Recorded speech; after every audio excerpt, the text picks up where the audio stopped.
Well, there is a precedent for that happening, guys staying in place. Giannis is that unicorn because he has said, "I want to stay in Milwaukee." And when you commit like that, and you have a franchise that is also committed to getting you to that title game or to winning a championship, and they're willing to build around you, then that's a possibility. And we saw Kawhi Leonard do it in Toronto, and that's why those guys, when you look back at their 10 years from now, when we look back at their legacies, no one will ever say you didn't earn it because those guys willed their teams to victories in the biggest spotlight of all. And they didn't do it by themselves, but they didn't have that superstar help. Right. And now, speaking of the Bucks and speaking of doing it without help, Giannis has the burden of now playing without Chris Middleton. He has a sprained left MCL. He's out for at least 2 weeks. So looking at tonight's game, it's the Bucks and the Bulls in Chicago, where the Bucks are only laying 2.5 points, which is a major swing that at the start of the series, the Bucks were laying 10.5 points in some of these games. And now it's 2.5. So at what point do you think this is an overreaction? I get it. Chris Middleton averaging 20 points a game and a big part of this offense. But still, if you told me at the first of this series that I was going to be able to get the Bucks minus 2.5 against this Bulls team that traditionally has been bad against the top teams in the East, I wouldn't have believed you. I wouldn't have either. I hate this game. Of all the games on the NBA slate, I have no idea how to cap this one. I can't figure out a side. I can't figure out an over-under. My gut would be maybe take the Bulls here. Everybody is on Milwaukee, and I understand that. But it seems like everything we thought about the Bulls or everything we saw from the Bulls during the regular season is not true or hasn't held true thus far because they struggled so much against teams, the top four teams in the Eastern Conference, the Western Conference. We talked about how bad they were, and yet they've been covering. They won outright in game 2, and now the Bucks are going to be without Chris Middleton. I feel like Chicago might be the right side because this Bucks line seems fishy to me, but ultimately I'm just not going to play it. I cannot get a read on it. I know I'm racking my brain for other ways to go about this. Maybe in the first half, you think that the home team is going to play off the momentum of the home crowd, but we saw it last night. The Nuggets were not leading in the first half, despite all of the trends kind of saying that, hey, maybe the Nuggets have a shot in the first half. They didn't. Looking at player props as well, I knew that the second that DeMar DeRozan said, I ain't going 6 of 25 from the field again, that he was going to have a big night, and he certainly did. In the last game of this series against the Bucks, he scored how many points?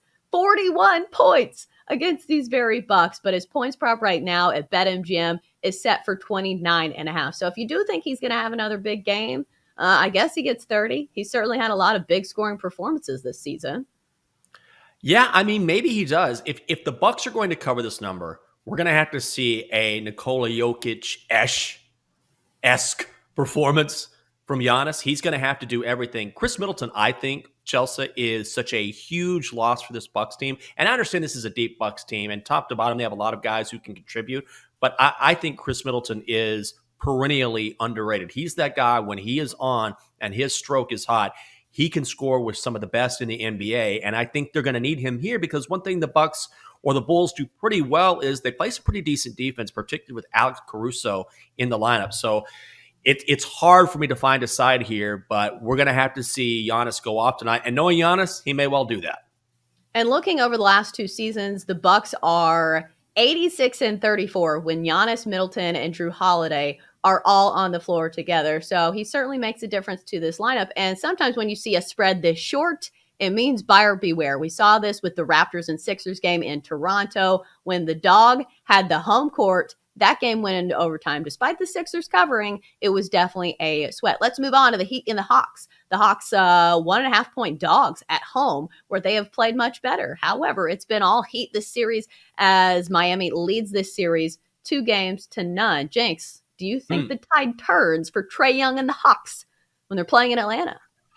I do, believe it or not. I am going to grab the Hawks on the money line at even money. This line seems way, way short, doesn't it? It seems like a trap to me. The Heat are only laying 1.5 points. And two things I would say here. Number one, as a home team, Atlanta is a completely different animal. They were the worst team in the NBA against the spread on the road. They were terrible away from Atlanta. But at home, they were the fifth best team in the NBA at covering the number. And also, Jimmy Butler's coming off that 45-point performance. And the Heat, more so than a lot of teams in the NBA, like to restrict and manage minutes. Now that they have a 2-0 series lead, I can see them pulling back a little bit on how much Jimmy Butler plays. Trae Young is good enough to finally get off in this game. So give me the Hawks. I know it seems a little crazy because of the way the Heat have dominated this series, but I'm on Atlanta. I'm wondering what we see from Trae Young, because usually as Trae Young goes, so do the Hawks. Looking at his points prop right now, it's 27.5 points at minus 110 over at BetMGM. Trae Young has been much better at home this season. His home road splits jump off the page. He's averaging 30.2 points at home this season as opposed to 26.5 on the road. But his numbers aren't that great against the Heat. He's only averaging 25.5. I do think the playoffs are a bit different. Over his last 10, he is well above this number, averaging 29.4. Do you think Trae gets cooking in this one? I think he has to. The only thing I'm worried about is that the Heat have done a really good job on the perimeter, particularly with Kyle Lowry, sort of keeping him in check.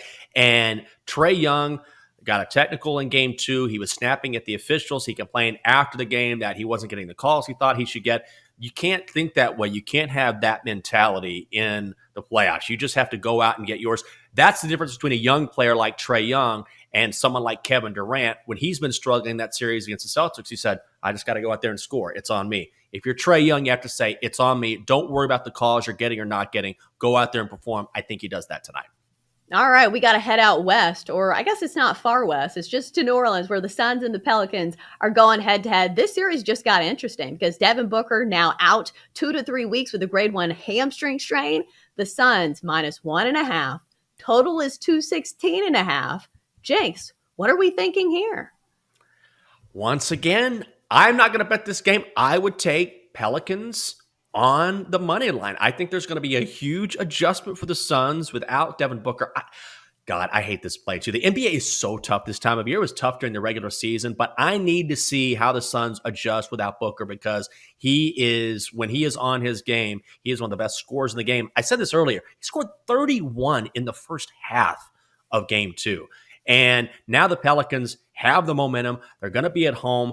I want to see the Suns. I need to see how they perform without Booker in the lineup because they were only 8-6 during the regular season. And again, this is a team that only lost 18 games during the regular season. So when Booker didn't play during the regular season, the Suns were not great. I'm also leaning towards an under here. The Suns have hit the under in 7 of their last 8. You talk about the scoring black hole that is left behind by Devin Booker. Maybe the under of 216.5 is the way to go.